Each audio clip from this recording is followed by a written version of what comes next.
So just a heads up, this website and other stuff with the website, including a couple projects we have on the sideline, are going to be updated in terms of like the front end stuff. So this will not be probably the website you see in a couple of days or less, depending on the progress. But anyway, so let's do a quick recap of the Update 37 preview that was just held on the Bethesda livestream. We have it all written down here on the ESOU website. It will be linked down in the video description. So let's just get to it. The chapter will release for PC on June 5th, 2023, and it will release for console on June 20th, 2023. The Arcanist class does come with the chapter, so you need to purchase a chapter to play the class. The name of the new 12-player trial has been confirmed to be called Sanity's Edge. Might be Hermaeus Mora related, probably it is. But Sanity's Edge is an interesting... I think that's a pretty fucking cool name for a trial, by the way. So returning storyline characters include Asher and Naryu. We are going to be increasing the maximum character slots from 18 to 20. One of the character slots is free if you buy the chapter. New enemies have been confirmed to be using Arcanist class skills. Public test server. Cycle starts on January 30th, this coming Monday. And, you know, they took my advice. I think they took some people's advice in regards to, like, communicating with the community. And they said no, at least for this one, no combat preview before the PTS patch notes. So don't expect a combat preview on Friday, before Monday. Some of the combat changes and goals will be instead in the patch notes themselves. And Gina said basically on stream that the combat preview only created too much, I guess, like, expectation, anxiety. Also, like, they couldn't really answer questions people had from the combat preview until Monday anyway. So there was no point to it. So hopefully they keep with the trend. White Strix Mayhem PvP event has been postponed, not cancelled. Ripperino Pepperino. Hopefully they give us more details on that sooner than later. 2 new typical dungeons confirmed for Quarter 1 or Update 37. This is going to be known as the Scribes of Fate DLC. And this is just some pre-purchase and content roadmap information. And they did confirm, it was unclear because people thought it was going to be Quarter 3 or Quarter 4. But they did confirm that the Endless Dungeon feature is coming for Quarter 4, which will be Update 40. What this is going to look like, we don't know. But Gina and Mike Finnegan seem very excited about what it is going to be. So we'll see what happens. New dungeons include Valsonar and Scrivener's Hall. It's related to the chapter in terms of the storyline. There is surprisingly a new dungeon skin. So, you know, they're listening to feedback about the combat preview or how to communicate with certain things. They're also listening to about potential rewards for in-game, you know, in-game playthroughs.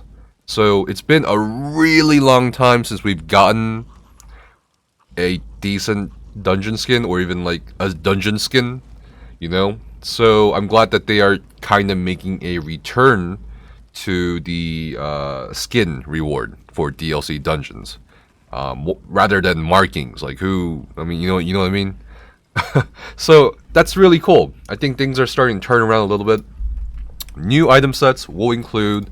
I know it's a little small on screen, so I'm gonna try to zoom in here for you guys. Okay, so this is the Nyx Hound's Howl set. And, you know, he went through these in like 2 seconds per each, and I had to record everything. Alright, so weapon and spell damage, weapon and spell damage, weapon and spell damage. 2 to 4 piece bonuses. 5 piece bonus is completing a fully charged heavy attack, so it can't be a medium weave. Applies major cowardice to your target for 1 second for every 1000 weapon damage you have, lowering their weapon and spell damage by 430. You then gain major courage for the same duration, increasing your weapon and spell damage by 430.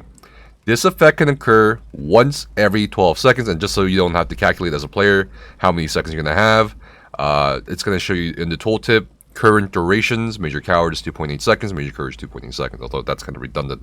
But anyway, yeah, so it's a really interesting set. I don't know if this is going to be used for like trial. I don't think it's going to be used for trials. I think this is more of a PvP set. I think this is definitely a PvP set. So, okay, what's the average weapon and spell damage in PvP, or just weapon damage. Let's say, what, that's like north of 6,000, right? North of 5,000. So what is that, like 5-6 seconds or so? Maybe a bit more, depending on when you're fully buffed, right? So you have on average 5 to 6 seconds of major courage and major cowardice on your target. But it has to be a fully charged heavy attack.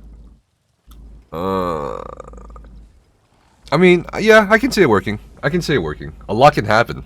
A lot can happen. I mean, I think 2-3 seconds is a big time frame in PvP for ESO. For those of you not really used to the combat system in ESO and you're more used to like other MMO combat.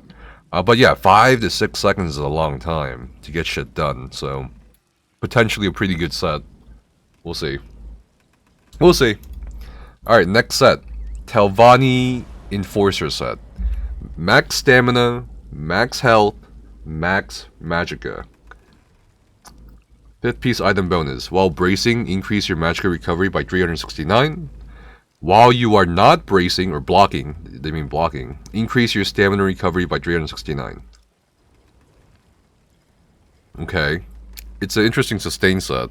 I'm not sure if it's useful. I mean, so while you're holding block, you get 369 magicka recovery. When you're not blocking, you get 300. I mean, that's a lot of recovery. Frost staff tanking? Yeah, maybe it would help. I don't know. I think this is also sort of a PvP set, and maybe in some ways like a tank set for PvE. So we'll see what happens. All right, next set, Apocryphal Inspiration set. Critical chance, stamina recovery, 129 weapon and spell damage. New and group members within 28 meters of you. 28, that's huge. Of you gain major fortitude, major intellect, and major endurance, increasing your health recovery, magic recovery, and stamina recovery by 30%. Okay, it's not a recovery set, but it's more group oriented. I'm not sure exactly how useful this is going to be. I feel like a lot of these major buffs come built in with most people's like setups for PvP. I don't know.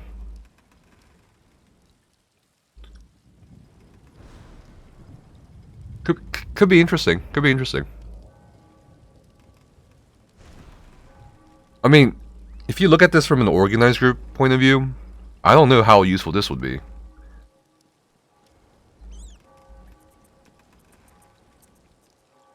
I think it's okay. We'll see.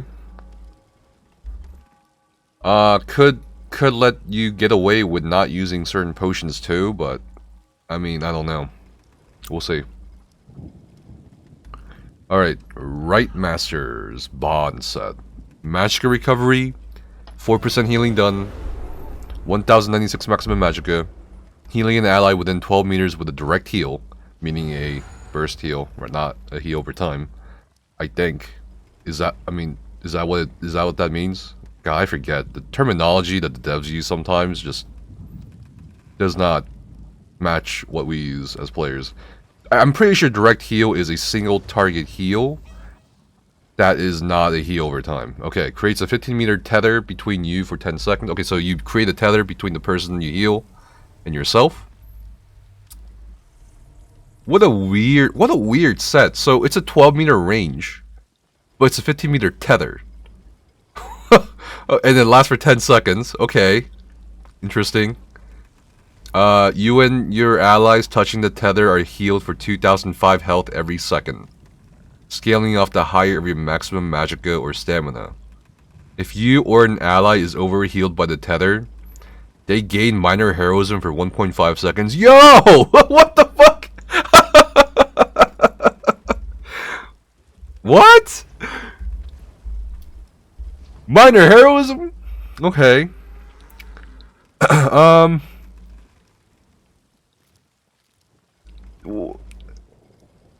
It's anyone that touches the tether too.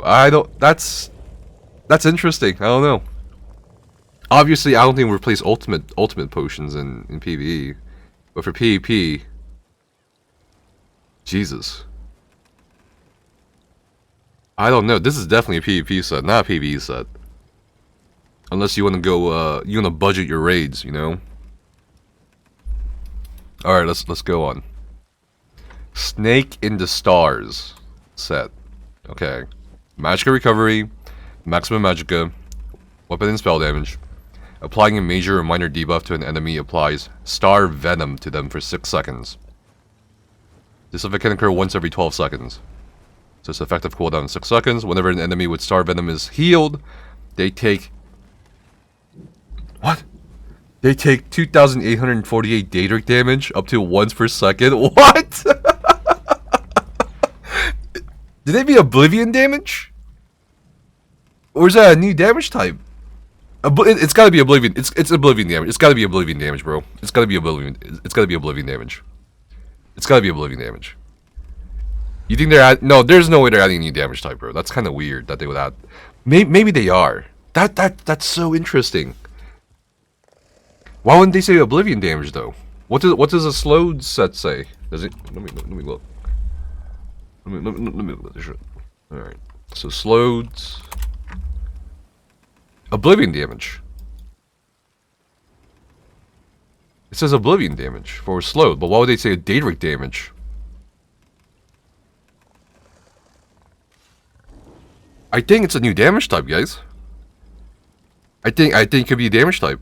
A new damage type. Daedric damage. What would it do? I have no fucking idea. No fucking idea. Unless that's a typo and they meant Oblivion damage. I don't know, we'll see. We'll see on Monday. Alright, Roxa the Warped set. It's a monster set.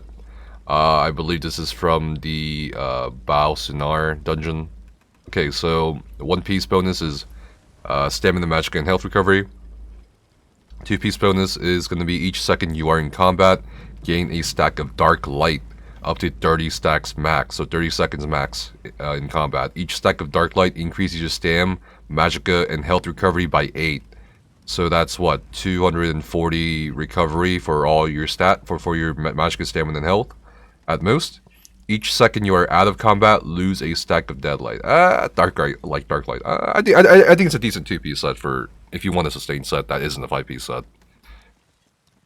I think that's okay. Alright, Rune Carvers Blaze. Weapon and spell damage, 1487 offensive penetration. Your damage over time effects deal an additional 1106 flame damage on the 3rd damage tick. This damage scales off your weapon or spell damage and always applies the burning status effect. Your damage over time affects you an additional flame damage on the 3rd damage tick. Okay, this is really weird.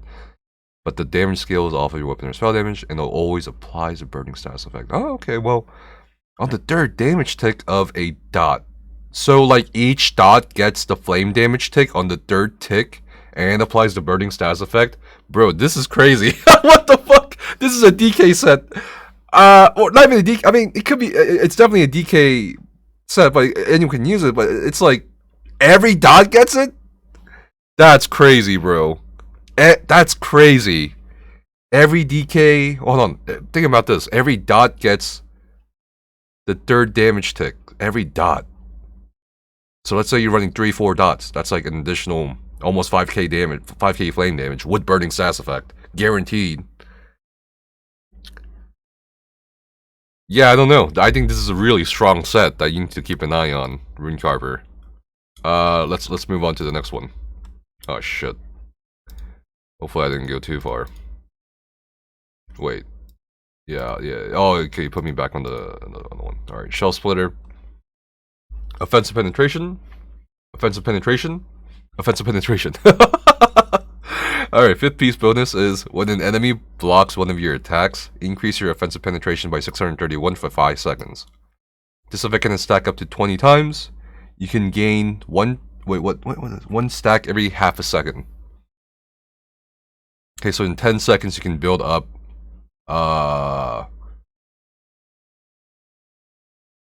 what is that? What's that? That's like, bro, let me calculate that shit. 631 times what?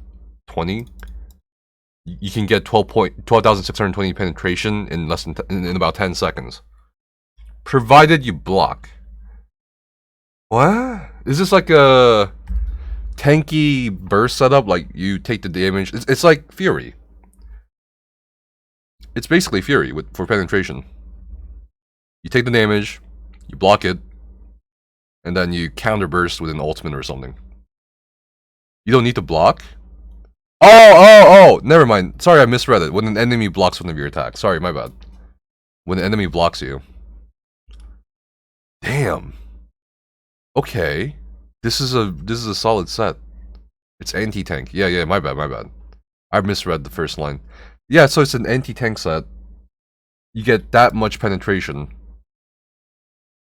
if they keep blocking for 10 seconds. Shit. Alright. You know, a lot of these are very... I don't think any of these are really PvE. Like, they're just kind of PvP. Alright. Ozezon the Inferno. This is the... what was the other dungeon? Scrivener's Hall in the Rift. Magic recovery for the 1-piece.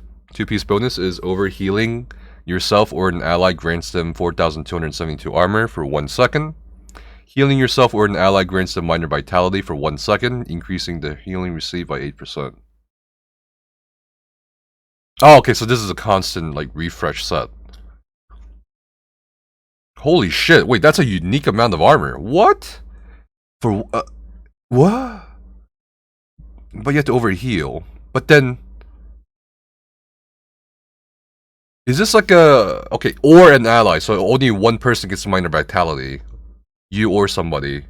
Or you or... Okay, it's not that good. It's not that good. I think... I don't know, we'll see. I think this is like a counter gank set, maybe, for PvP. As long as you keep yourself topped off, you get a unique, almost...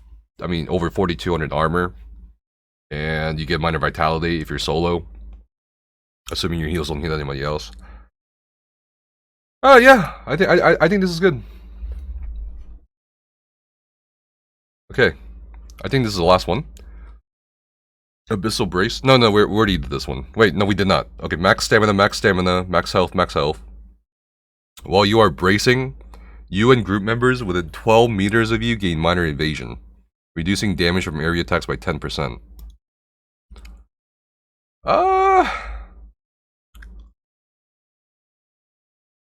That's okay. They're doing a lot of these like block-oriented sets recently, where like if you block, you have an aura around you, and then everybody around you gets something cool, like that new block mythic. I think it's an interesting idea. Yeah. But yeah, that's pretty much it for the item sets. As for the base game features, yes, you will now be able to hide shoulder pieces. You just have to buy an item apparently from the event vendor, I think is what they said with the impresario. Correct me if I'm wrong.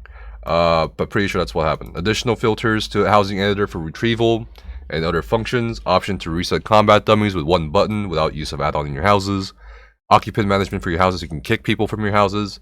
New alliance emblem face markings, whatever that means. I think it's just cosmetic for your face. I'm pretty sure that's body markings for your face for PvP.